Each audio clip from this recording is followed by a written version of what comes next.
It's difficult for the auto companies to innovate quickly, and so if they have a particular car that's not selling well, perhaps because it gets atrocious fuel economy, for example, they can't just change the next day, realign a few things in their factory and start making a new model.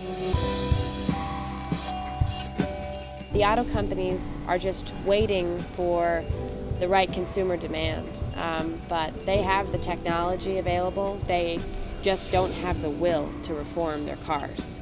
People deserve better. They deserve to be able to make choices as consumers that let them reflect, values of conserving resources and, reducing our impact on the environment. If we know what we need to do to fix the problem, then we have to do it.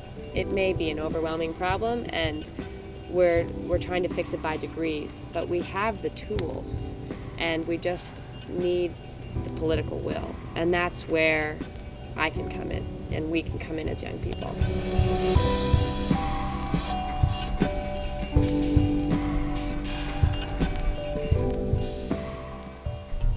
Road to Detroit was a student-run campaign to increase awareness about fuel efficiency issues in the U.S. and specifically to encourage American automakers to make more fuel-efficient cars, but by virtue of the fact that it was something that the youth of America wanted.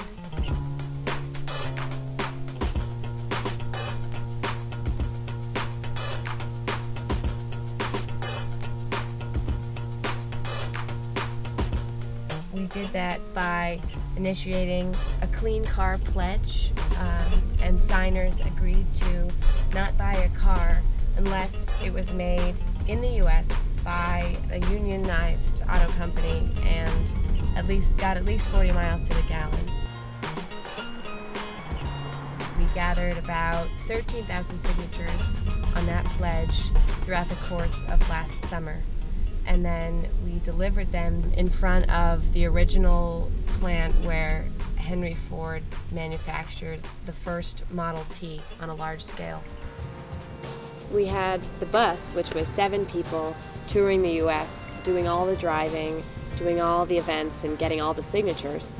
And then there was the ground team in San Francisco. And our plan was to help provide support for the bus and also plan what we were going to do in Detroit at the end of the summer. It was kind of my first big experience with activism. I just kind of dove in because I didn't have much experience and I had to learn all of this stuff.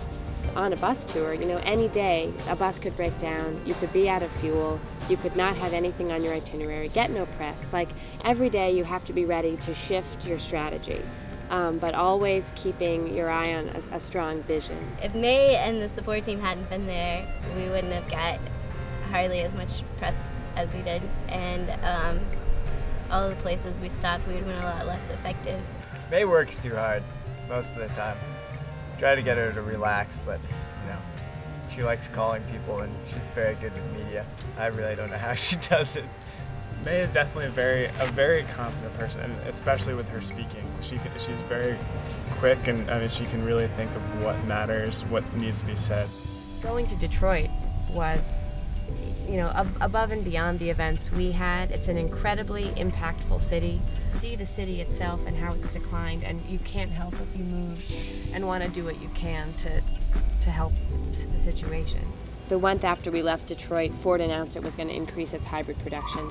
There were things like that felt extremely rewarding, and there was the signatures and the press. But beyond that, what it did for a lot of people on my campus at Middlebury, it really gave a lot of people experience with doing a campaign that we did all by ourselves, and helping people go out on a limb more. That's what eventually drew me to working on the issue of global climate change, because it is so complex and it requires solutions that address the environment, that address endangered ecosystems, but that there are going to be people who are already being affected and will be even more greatly affected.